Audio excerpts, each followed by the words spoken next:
Magandang araw mga kaibigan.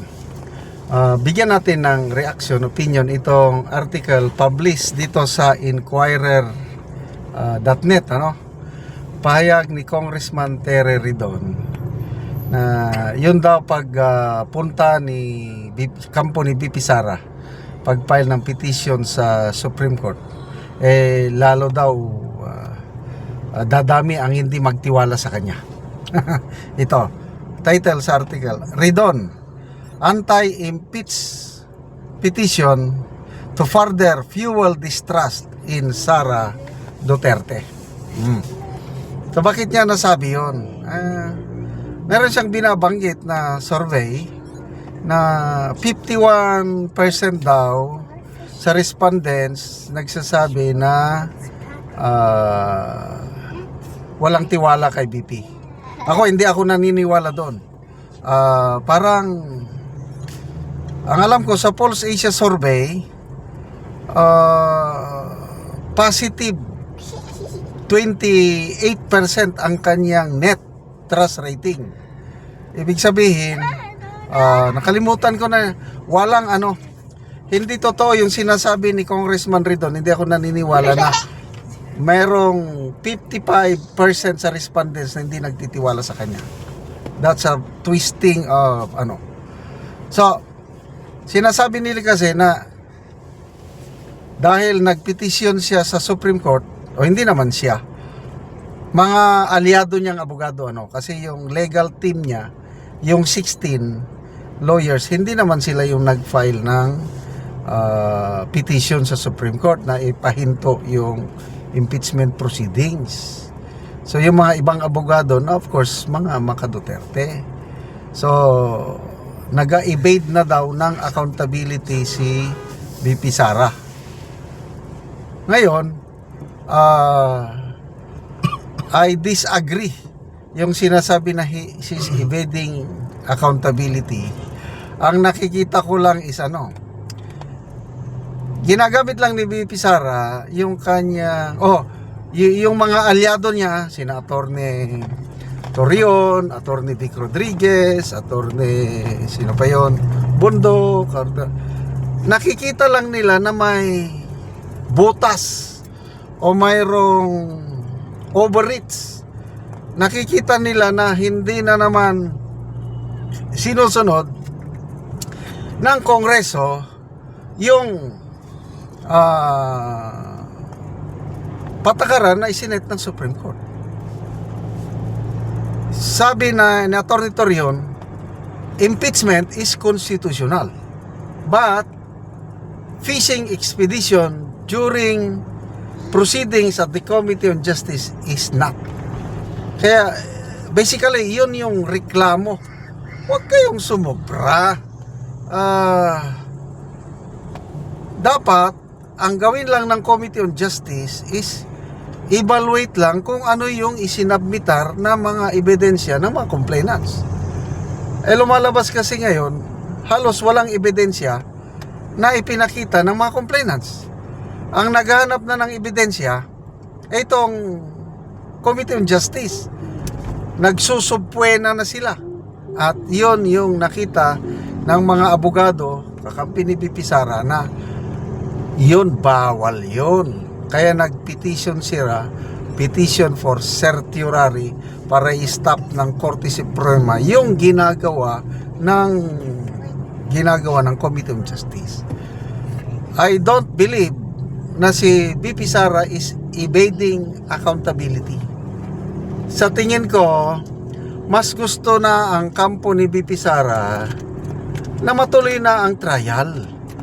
Yung answer niya na answer ad cotellam, I will not participate in the proceedings. Bahala na kayo. Iakyat nyo sa Senado. We are prepared. Yun ang tingin ko sa legal move ni BP Sara. So it's not evading accountability. Hindi lang sila, they do not recognize yung proseso. Wala kayong jurisdiction sa amin sa ginagawa nyong ganyan. Doon na lang kami sa Senado magpapakita ng ebidensya. Kaya nga si Karen Davila sinopalpal o basta sa interview niya kay Congressman Luis Truis, but you are not the court. Why are you issuing subpoena? Hindi pwede. tumayong abogado na ni VP Sara si Karen Davila na kung ano-anong sinasabi niya, kasi yung example, yung abogado ni VP Sara, si Attorney Michael Poa, gusto ng Committee on Justice na i-question siya doon sa hearing. How about if Attorney Poa will not attend? Dahil part of their strategy na he will be one of the witnesses doon sa trial sa Senado.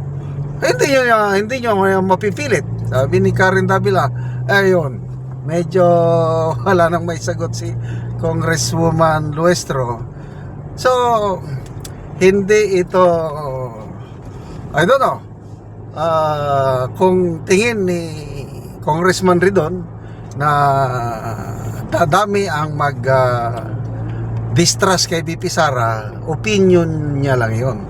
But to me, itong ginagawa ngayon ng Kongreso, lalong dadami ang magsimpatya, lalong dadami ang magsuporta kay VP Sara. Kasi nakikita, ang perception na nakikita ko is sumusobra sa kapangyarihan ulit ang Kamara, yung Committee on Justice.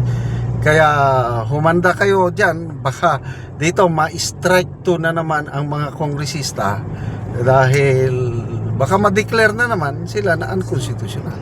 Sana magtuloy na ang impeachment trial sa Senado para once and for all madesisyon na ito. Kasi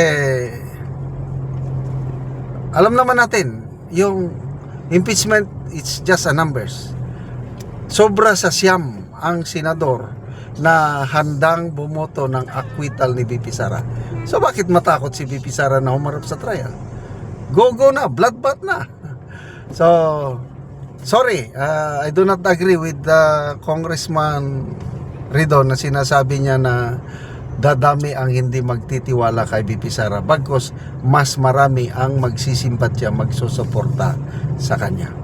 Salamat mga kaibigan sa inyong pagsubaybay sa ating channel. Nakakatulong kayo ng malaki sa tribong Talanding ng Bukidnon dahil ang sweldo natin sa channel na ito is pantulong sa tribo. Namimigay tayo ng libreng yero at pako para makapagpatayo sila ng mas maayos na tirahan. Panoorin nyo ang video na ito. Natagaan na mo og yero. So mag-atop na ni siya karon.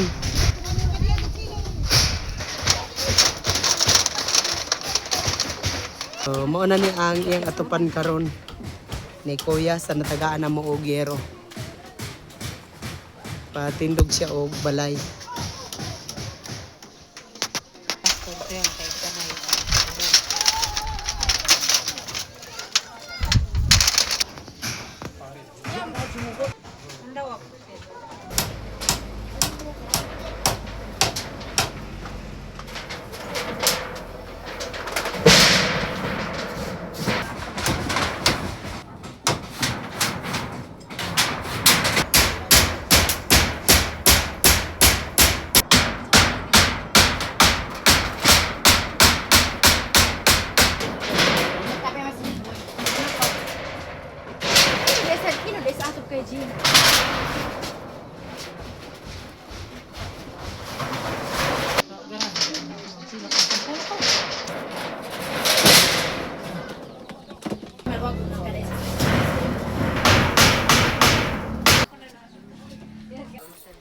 O karon humanag yun sa pag-atop ang among gihatag nga hero sumo na ni.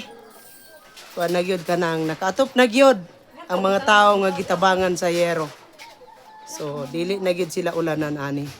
Sa Ginoo ug sa nagtabang sa sin nga dili na may maulanan kay nailisda na among sin nga buslot sa bag-o. So dako kayo mong pagpasalamat sa labaw makagagahom. O sa naghatag sa sin. Dili pagid may kapalit sa sin tungod kay wala mi kwarta nga ikapalit wala nagtabang sa sin dili pa gid mi makaatop. Oh, so salamat kayo ya. Salamat kayo.